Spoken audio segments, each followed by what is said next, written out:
everyone, today we're going to show you how to cover a cake with fondant. It may be intimidating and look a little hard, but it is very simple to do. So stay tuned and keep watching to see our method.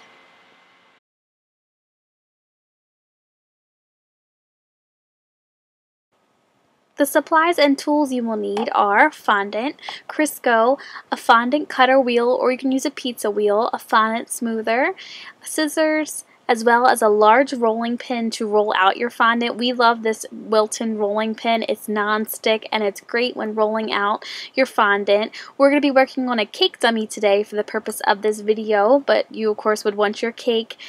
But the most important tool we have here is our Atico silicone fondant mat. It is nice and large when we're rolling out our fondant to cover our cakes. So first we're just going to gently rub a thin film of Crisco all over our mat. This helps so the fondant doesn't stick to the mat, and it works as our non-stick agent. The big thing to remember is to not use powdered sugar and cornstarch. This actually dries out your fondant and creates something called elephant skin. So now we're just going to knead the fondant with a little bit of Crisco that we have on our hands and knead the fondant into a Play-Doh-like consistency. And as you can see, I'm holding it and I'm pushing down. I'm not folding over. This is something you do not want to do because it actually creates more air pockets and air bubbles into your fondant. So again, you just want to hold it and push down, hold it up, and do not fold your fondant to knead it. We are working with the Satin Ice brand of fondant. This is the best fondant we feel out there and tastes so good, and it's such a pleasure to work with. We love this. We always say fondant gets a bad rap, but this is actually as good as tasting as it looks. Now I'm just going to form it into a snake and just pat it down a little bit.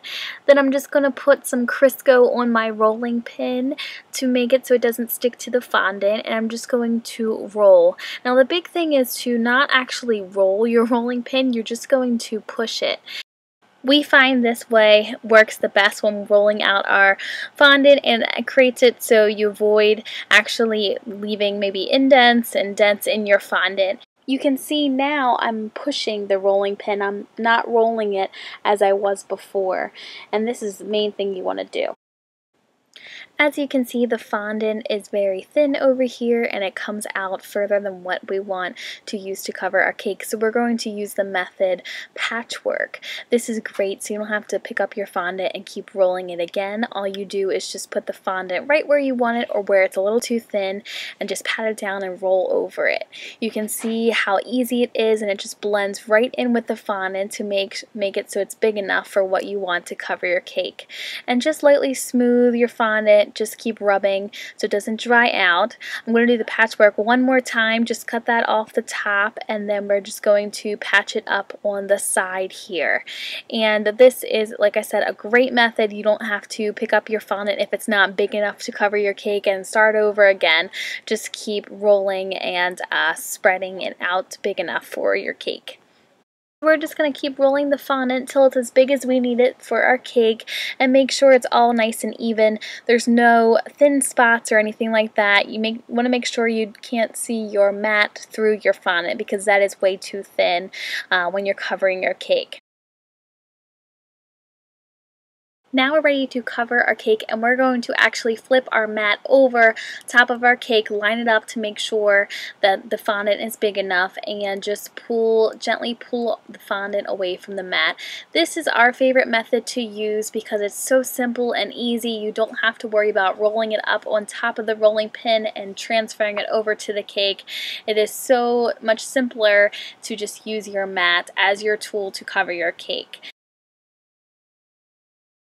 As you can see, there's a little spot where the fondant is not long enough to cover the cake, but we will show you how to fix that. It's very simple to do. But first we're just going to trim all the excess fondant away so it doesn't weigh the fondant down. What happens is the fondant actually weighs down the cake, and it'll start tearing and things like that. So if you trim that away, that'll help prevent tearing from your fondant. So once we're all trimmed up, we're just going to start smoothing. The thing that a lot of people like to do is actually push in the folds. As you can see, it's laid out almost like a tablecloth would, and your natural instinct is to actually push in the fold. But what you really want to do is pull out the pleats or the folds and push down. As you can see, I'm just working my way around the cake, pulling out the pleats and the folds and pushing them down. This is going to create a little bit of fondant around the edges of it, but we're just going to go back with the wheel cutter and trim that off later. But just pull down the folds or pull out and push down. Big thing to remember is to not push in the folds, as that will leave creases, and you'll see that in your fondant. Here you can see the fondant's a little bit short right there, but when we do this method, it actually comes right down to the board. So we're just going to pull out these little pleats here and push them down so it's all nice and smooth.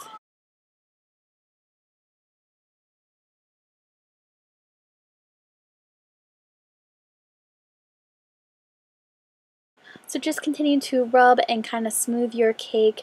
Make sure it's all nice and even and smoothed out for you. Then we're just going to go back with a wheel cutter. This is a Wilton fondant wheel, and I absolutely love this. It cuts it so nice.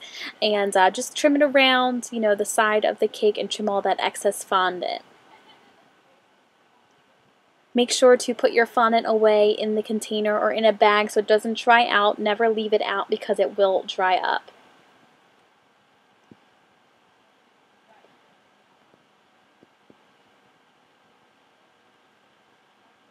I'm just going to keep smoothing it out, and we're just going to do this side over here too.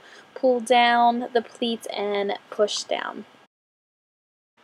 When you cover your cake with the fondant, sometimes you can trap a little bit of air underneath of it from the motion. So these are just like little air bubbles. So in order to get that out, we're just going to use a little pin and just stick it in the air bubble, and that will let the air to escape the cake. We also like to use our fondant smoother once we're done to just smooth out the cake, almost like you're ironing the cake, and just make it so it's nice and smooth, get any imperfections out. Now we're going to finish off our cake with a border. I always love to add borders to a cake. It just finishes it off. So we're just going to use a little bit of clear piping gel in a tube, or you can apply it with a brush and just kind of squeeze that along the border. Not too much because you don't want it to be too thick and kind of slide off. And we're going to be using our fondant, or you can use gum paste as well, 50-50 mix. But this is our favorite mold to use, First Impression. They have wonderful molds, great quality, and the fondant, it just releases so well with it. So we're just going to put a little bit of Crisco in the mold just to make it so it doesn't stick in there too much, and we're going to use luster dust. This is just super pearl, and it adds a pretty sheen to the pearls once it's done and they come out of the mold. And we're just going to lightly pat in a little bit of the dust all along the mold there.